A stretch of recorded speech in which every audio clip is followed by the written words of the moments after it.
ಉಡುಪಿ ಕಾರ್ಕಳ ತಾಲೂಕಿನ ಸಾನೂರು ಗ್ರಾಮದ ಶುಂಠಿಗಡ್ಡೆಯ ರಬ್ಬರ್ ಪ್ಲಾಂಟೇಷನ್ನಲ್ಲಿ ನಡೆದ ಕೇರಳ ಮಲಪುರಂ ನಿವಾಸಿ ಗೋಪಿನಾಥನ್ ನಾಯರ್ ನಿಗೂಢ ಸಾವಿಗೆ ಟ್ವಿಸ್ಟ್ ದೊರಕಿದ್ದು ತನ್ನ ಗಂಡನನ್ನು ಕೊಲೆ ಮಾಡಲಾಗಿದೆ ಅಂತ ಪತ್ನಿ ದೂರು ದಾಖಲಿಸಿದ್ದು ತಕ್ಷಣ ಆರೋಪಿಗಳನ್ನು ಬಂಧಿಸುವಂತೆ ಆಗ್ರಹಿಸಿದ್ದಾರೆ. ಸಾನೂರು ಗ್ರಾಮದ ರಬ್ಬರ್ ತೋಟದಲ್ಲಿ ಅಕ್ಟೋಬರ್ 19ರಂದು ಕಾರ್ಮಿಕ ಗೋಪಿನಾಥನ್ ಶವ ರಬ್ಬರ್ ತೋಟದಲ್ಲಿ ಸುಟ್ಟು ಕರಕಲಾದ ಸ್ಥಿತಿಯಲ್ಲಿ ಪತ್ತೆಯಾಗಿತ್ತು.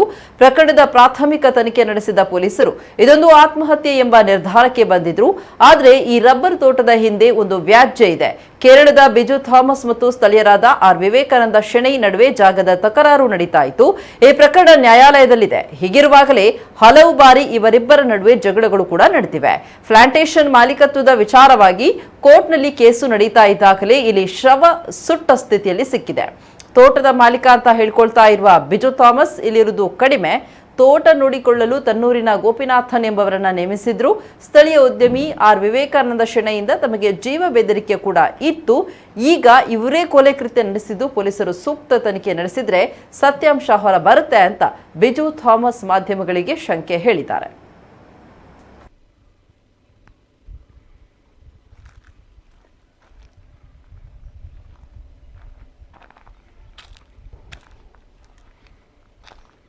ರೆಸ್ಪೆಕ್ಟಬಲ್ ಮಿನಿಸ್ಟರ್ ಪೊಲಿಟಿಷಿಯನ್ ಇಲ್ಲಿ ಒಂದು ಕ್ರೈಮ್ ಆಗಿದೆ, ಅದನ್ನು ಹೈಡ್ ಮಾಡಲಿಕ್ಕೆ ಈಗ ಅವರದ್ದು ಹೆಸರು ಯೂಸ್ ಮಾಡ್ತಾರೆ.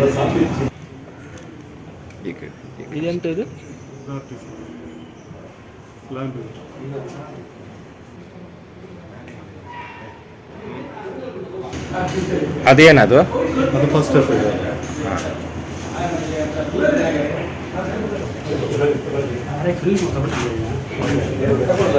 ಈಗ ಗೋಪಿನಾಥನ್ ನಾಯರ್ದೊಂದು ಡೆತ್ ಆಗಿದೆ, ಅದು ಮಾತ್ರ ಒಂದು ವಿಷಯ ಆದ್ರೆ, ಅದೊಂದು ಇನ್ಸಿಡೆಂಟ್ ಮಾತ್ರ ಆಗಿದೆ ಆದ್ರೆ ಇದಕ್ಕೆ ಕನೆಕ್ಟ್ ಮಾಡಿದಿರ್ಬೋದು, ಹಾಗೆಲ್ಲ ಹೇಳ್ಬೋದು. ಮೊದಲೊಂದು ಎಫ್ಐಆರ್ ಆಗಿದೆ. ಅವರೆಲ್ಲ ಬಿಜೆಪಿ ಅವರಲ್ಲ, ನಮ್ಗೆ ಅದು ಅವರು ಬಿಜೆಪಿ, ಸುನಿಲ್ ಕುಮಾರ್ ಬಿಜೆಪಿ, ನಾನು ಕೇರಳದವ, ಇಲ್ಲಿ ಬರ್ತಾ ಹೋಗ್ತಾ ಇದ್ದೆ. ನಮ್ಗೆ ಇಲ್ಲಿಂದ ಪೊಲಿಟಿಕ್ಸ್ಗೆ ಏನು